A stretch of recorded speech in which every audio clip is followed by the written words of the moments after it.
Om to Swamiji, Vilasani ji, to all of our Devis, and to all of our friends.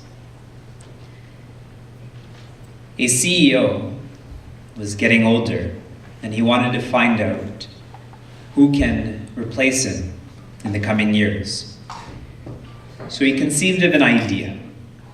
He gathered all of his executives into a room and gave each of them seeds and said, I want you to plant these seeds and grow these trees.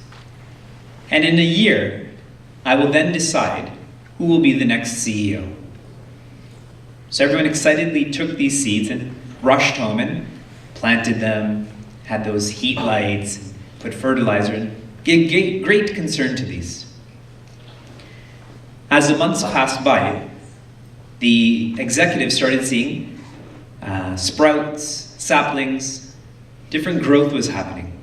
And they'd come to work and they'd discuss it. And there was one gentleman who would just listen. He actually had nothing to say because nothing had come out of his pot thus far. And when he came home one day, he was discussing this with his wife, and he was very concerned that everyone is talking about their growth and we have nothing. What are we doing wrong? She said, we're doing everything right too. It just hasn't grown yet. More months passed by, same. More months passed by, same. Finally, at that 1 year mark, then everyone brought in their plants in this huge room, and everyone's looking at each other's plants. They're discussing this. And that gentleman comes with this, just his pot, just the soil. And when people see him, they start laughing.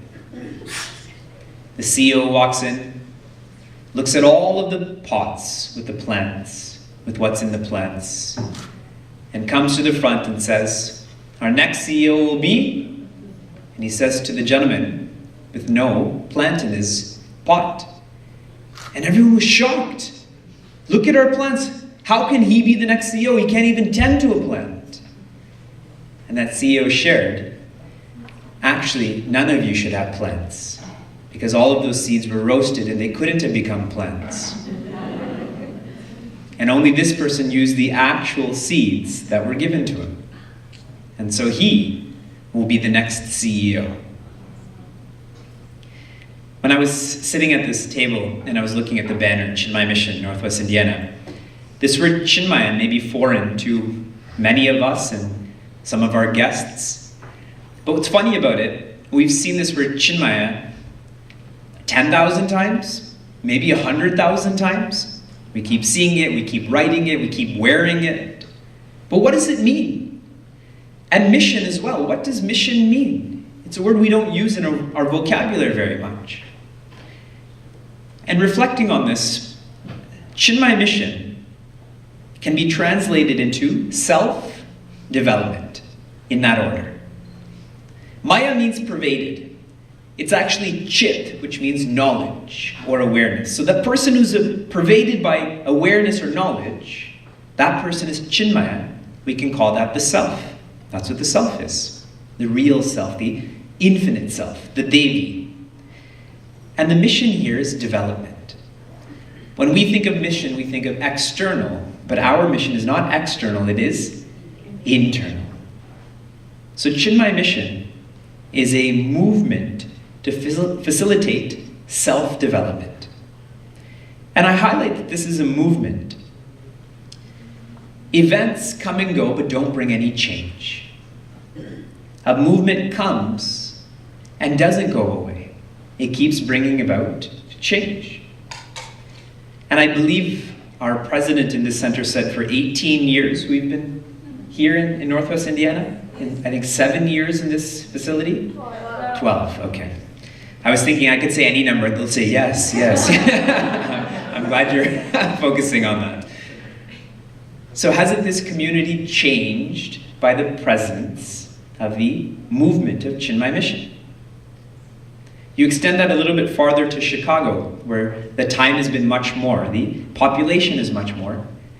The same. Hasn't Chicago as a whole changed because of this movement? Self-development in our schools is directed in a very limited way. Run faster, calculate more quickly, etc., etc. Real self-development will help one realize to be responsible, to be independent, to be balanced. This is what our Devis, this is what our divine women are studying. To be responsible, first 3 shlokas. To be independent, right? And we have our concept of be independent, Beyonce and so on. We're learning what a real independent woman is. And then the last 3 shlokas will be about balance. Everyone in this room is busier and busier and busier than ever. 2014 was the busiest summer ever. And next year, if we had the Devi retreat here, we'd say no, 2015 was the busiest summer ever. Everyone is busier. And the busier we get, unfortunately, the less balance we have in our lives. Someone had mentioned we neglect our health. Right? I have too much work to do. I'm not going to exercise. I have to pick up this many people. Let's just eat at a fast food restaurant. That's just at a physical level. Stress, worry, anxiety, medication. All of that is the consequence of how busy we're becoming. The self-development of being independent, of being balanced, and it starts with being responsible, is a much more worthwhile and it's a much more needed self-development. The people who bring us the greatest joy in our lives are also the people who bring us the greatest sorrow. You've invited them to come today.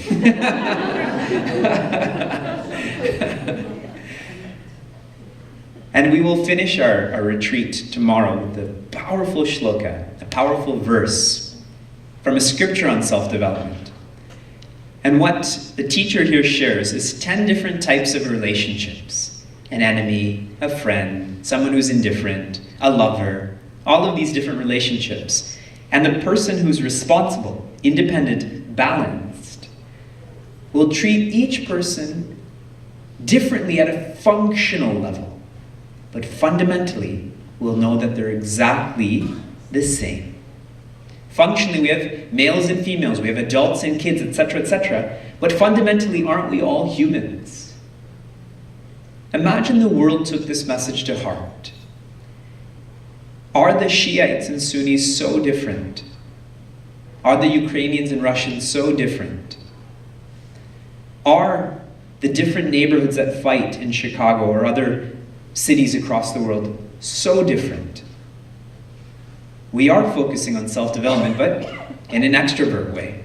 If we took self-development in an inward way, these outer enemies, this outer conflict, all of that would cease. Because we'd be living more meaningful lives. We'd see more meaning in others. And I'll complete this introduction with a personal experience of how outer development and inner development are different. I was walking to my car in Niagara Falls, Canada, and a girl came up to me and said, "Do you have any money?"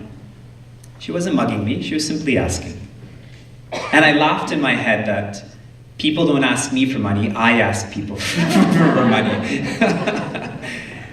And I said no. And as she's turning away, she says, "You have some paint on your forehead." Like I do right now. Maybe you can't see it because the day has gone on. It's not paint, it's sandalwood paste. Why do you wear it?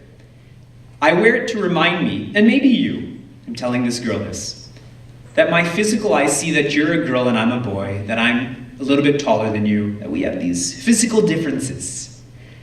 But my eye of the mind, my eye of self-development, sees that we are one, or is trying to see we're one. The reason you're alive, the reason I'm alive, it's the same. And as I'm sharing this, she crosses her arms like this and says, "No, we're not married."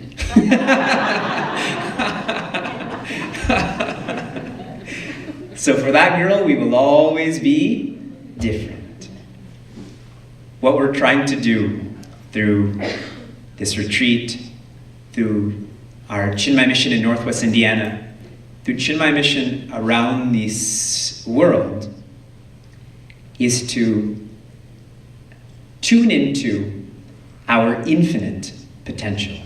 That's what Divya Shakti means. Enjoy the banquet. Hari Om.